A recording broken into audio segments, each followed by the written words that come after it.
Hey folks, okay, today I am going to show you how to coffee and tea stain some papers. I hope I'm in frame. I've got my camera set up a little bit different, but some people had asked me to do this, so I'm going to try and do it. Now then, the first thing is your coffee or tea. I use this cafe. It's a dehydrated coffee, not like a percolator type coffee. You can use Folgers. This is just some old we had in the cabinets dried out. It makes perfect reuse. This is some that my ex-husband sent me from Spain, so you're probably not going to have that available to you. And but I don't think it really makes a big difference. You know, this was dried out too, and I've added water to it to make a concentrate. And then I just some little bottles from the Dollar Tree. This is my tea. And for that I use Lipton unsweet tea, and just put a little bit in there with some water. And see, there's some mold on that, so it will mold if you don't use it. And then this is my coffee concentrate. As you can tell, it's really thick and dark, and that's what gives you the best results that I've found. This is just some old rags that I use to dab it on there. Also got a paintbrush. You can spray it on there, you can drip it on there, you can dab it on there, but I'll show you.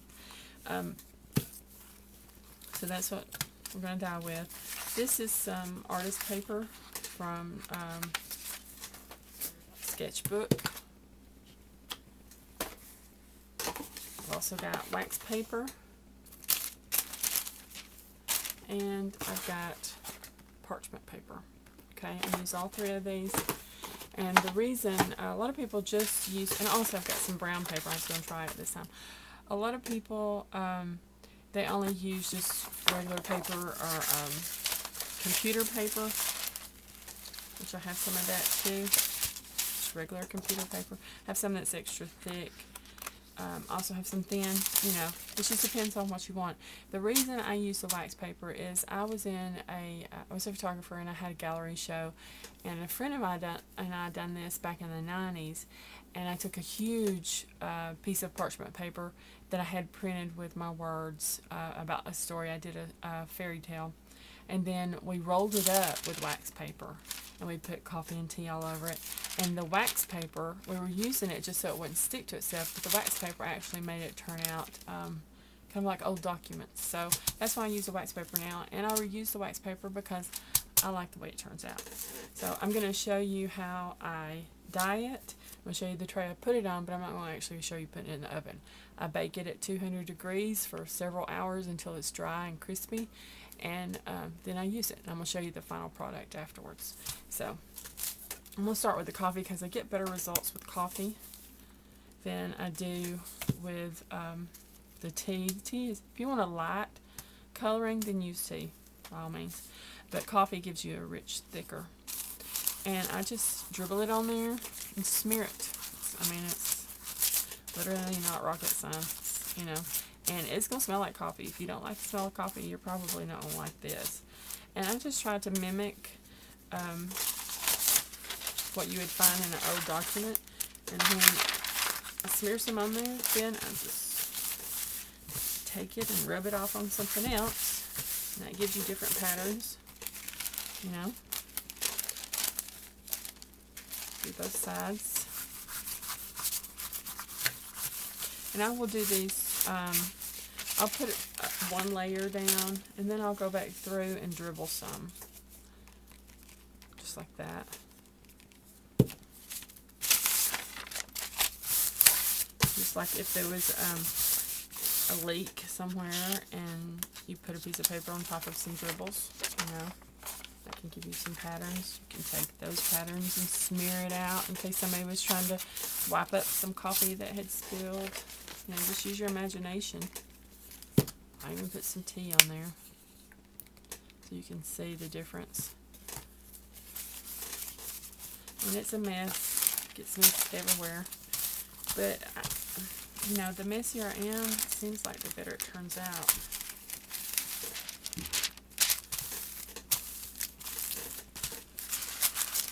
Just keep flipping it over, adding more to it, do some more tea. I'm almost out of tea. I have to make some more. I also even, and I'll show you with the tea because I have plenty of it. Actually, there's the granules. And I also sprinkle some on there. I did that with the coffee too, but I mixed all that up, so I don't have any coffee granules. But you can do that. Sprinkle the coffee granules on there. See, that's going to give you a different pattern, kind of like sand or dirt.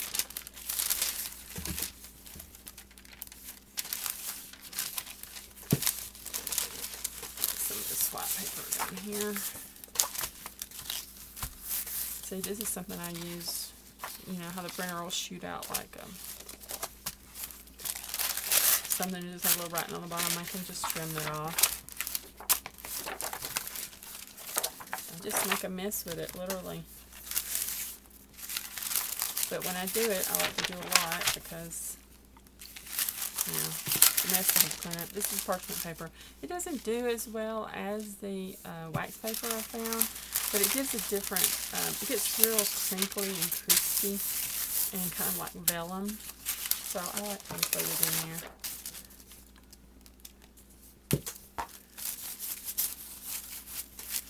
And you could use your dyes, you know, you don't even have to do this if you don't like the smell of coffee. Use your dyes.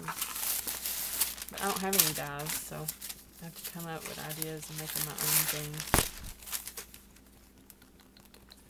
And to be honest with you, I didn't like the coffee he sent me, so I thought, well, what better use than to dye up some paper? And you can be a lot neater if you want. I like this look. And I can tell my coffee's just about to go bad. So if I were you, I just had this on the counter. I would store my coffee in my little containers in the freezer. Because it's starting to stink, to be honest with you. I just sent a friend a journal that I did, and he loved Dolly Parton. Did a video on it if you want to look and see. And I put a lot of these papers in there, and he just loved it. He got it, and he told me he had actually kind of made him cry a little bit because he, let's see, I got that one real wet. So it was one of the best presents he had ever gotten. And I just, you know, took a little piece of canvas, and I have a t-shirt press because I make t-shirts. So I printed off some images of Dolly and stuck it on a canvas and made it like a traveler's journal.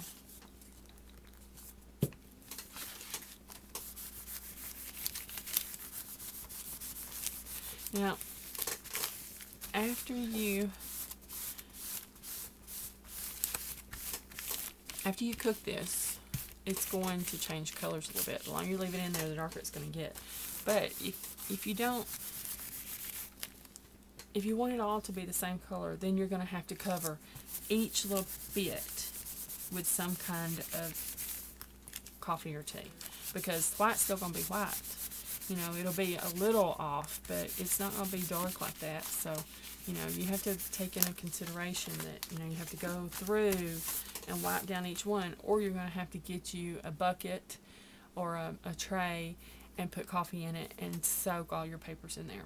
Now, it's going to take a lot longer in the oven to cook if you do that, so, you know, be aware of that. Let me get a piece. This is what I'm talking about. This is what I've done before. And see how this is just the wax paper, and I painted it front and back, every area, because, you know, the white is still going to be white. It's still going to show through. But this shows you how I put the actual coffee granules on this and made the darker spots. You have the light and the dark.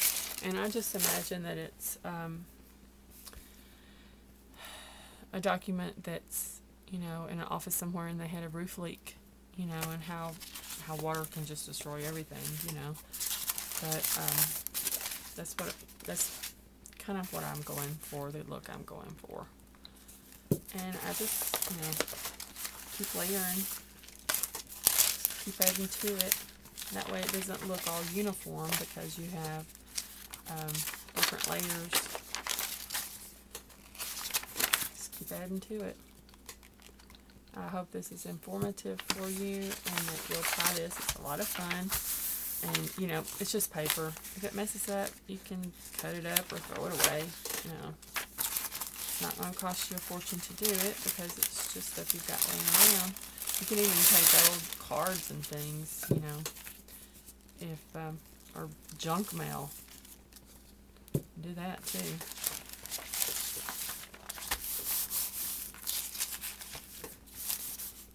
I want to put some more tea on there.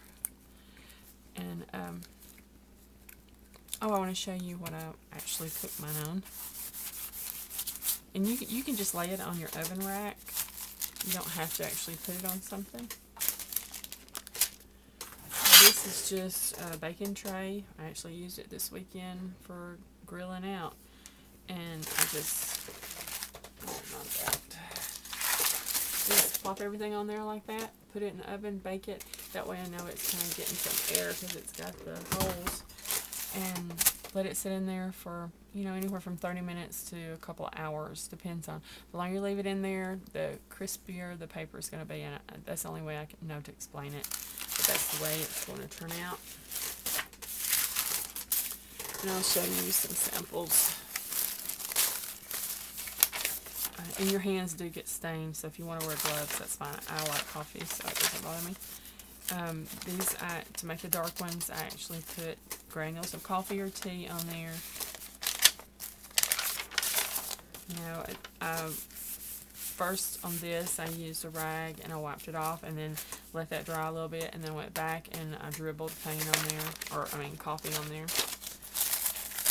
Some I just wiped. Oh, and another thing, layer your wax paper and your coffee paper, you layer it in between the wax paper. Some of that wax will come off and get on there, and that gives it that parchment type quality, and that's what makes it so good. So that's why I have so much of the wax paper, and I know that is all mixed up. That's why I have so much of this, is because I try to layer it in between each sheet of brown paper or coffee paper. I try to layer a piece of wax paper or parchment paper. Because, and also you can take that, let me move this out of the way.